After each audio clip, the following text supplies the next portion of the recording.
Hi, I'm Wendy from Shiny Happy World, and in this video I'm going to show you how to make this ermine applique pattern. I'm saying ermine because that is the animal that I have in front of me right now. I made this one in ermine colors, but the same pattern will work for any of those animals that have that kind of sinuous neck, and they're all related. They're all part of the weasel family, so ermines, weasels, mink, stoat, ferrets, also mongoose, they're not part of that same family, but they have that same kind of a sinuous neck. So I think you could use this also to make a mongoose. So I'm going to show you at the end of the video several different versions that I made with different colors to get all of those different animals. But here's how to make it. Okay, this is the video showing you how to put together the ermine, weasel, ferret block if you do have a light box. So I've got my setup all ready here. I've got 3 layers. I've got my light box. I've got it turned all the way up.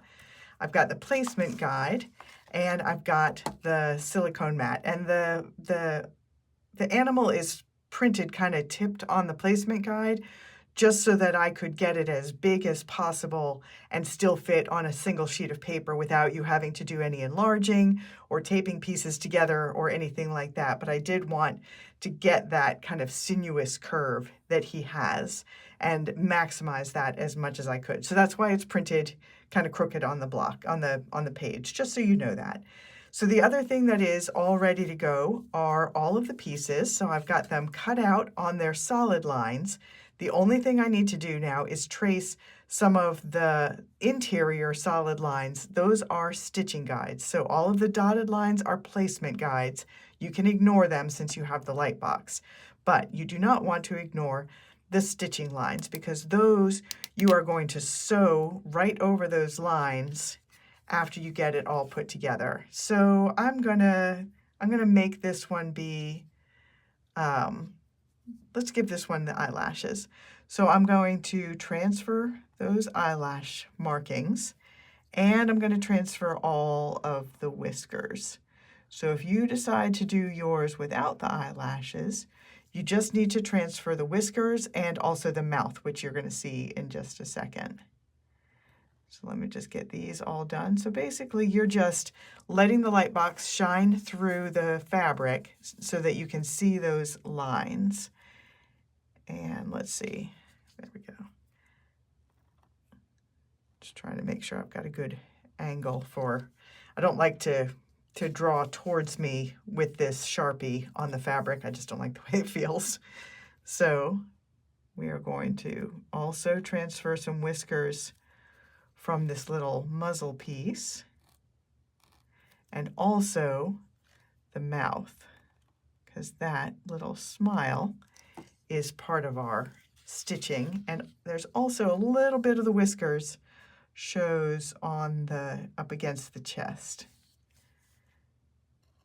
And those will also just help us get everything lined up. There's a little whisker there. You know, I'm going to ignore that one. It's so small. All right, now everything is ready to go.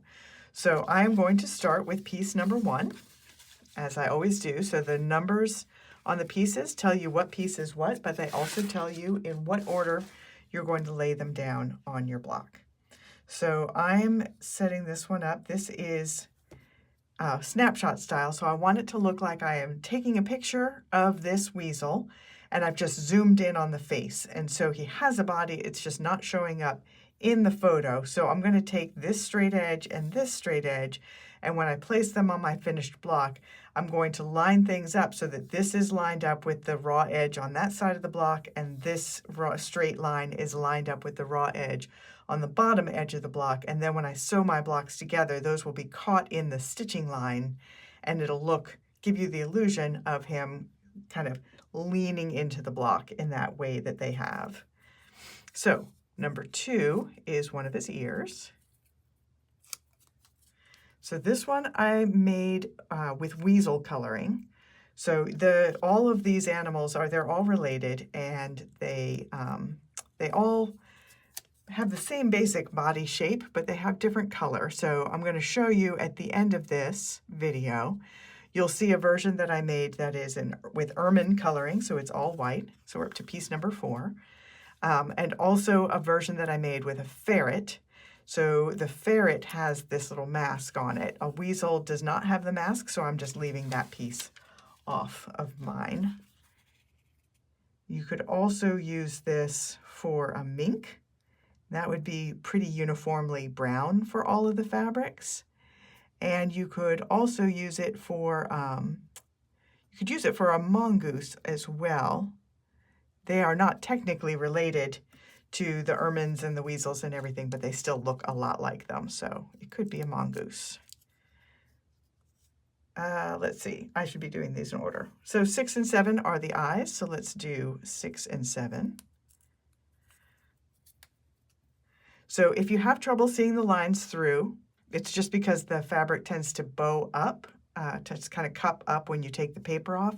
But if you just make contact between all the layers, you can see those lines through really clearly, even if it's a pretty dark fabric. So we got 6 and 7 are the eyes. And then we'll put 8 down for the muzzle. So some weasels have a darker snout and some of them have a lighter snout, so you can do whichever one you like. I just wanted the higher contrast for this one. And number 9 is his nose. So weasels do almost always have a light belly, either white or kind of a cream color.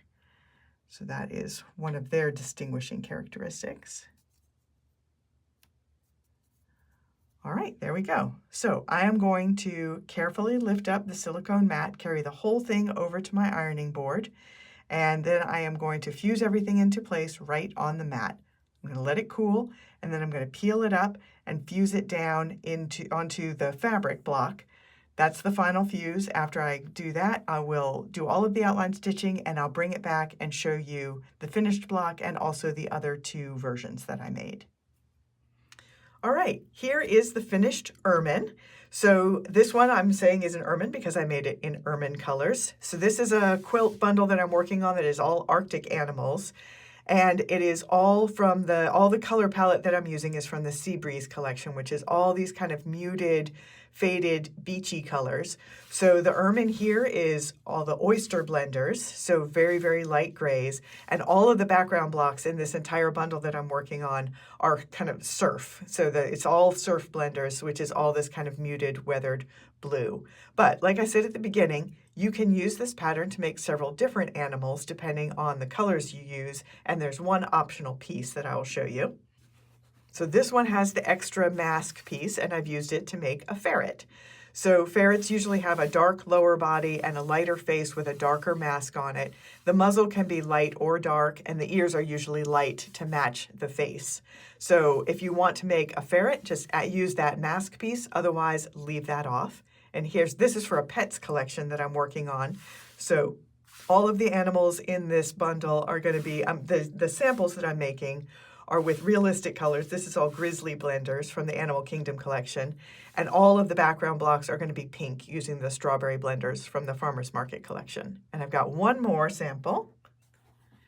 This one is a weasel. And this one I made for a new Woodland Critters collection. So there are more animals needed for the Woodland Critters. So this one I used same grizzly blenders, but weasels, unlike ferrets, usually have a very light chest and belly. So I used a really light creamy shade. And then the face is usually darker and the muzzle can be dark or light depending. And this one, you can see I did the eyelashes. I included the eyelashes. You can stitch them or leave them off, whatever you like. So that's just 3 examples. If you wanted to make a mink, I would use more brown, not so reddish brown, but more brown, and make the lower part of the body and the muzzle too brown. They're pretty uniformly colored. But just look at the animal that you want to make. Any of these kind of animals with that sinuous neck, this pattern will work for them. I'm Wendy from Shiny Happy World, and I will see you next time.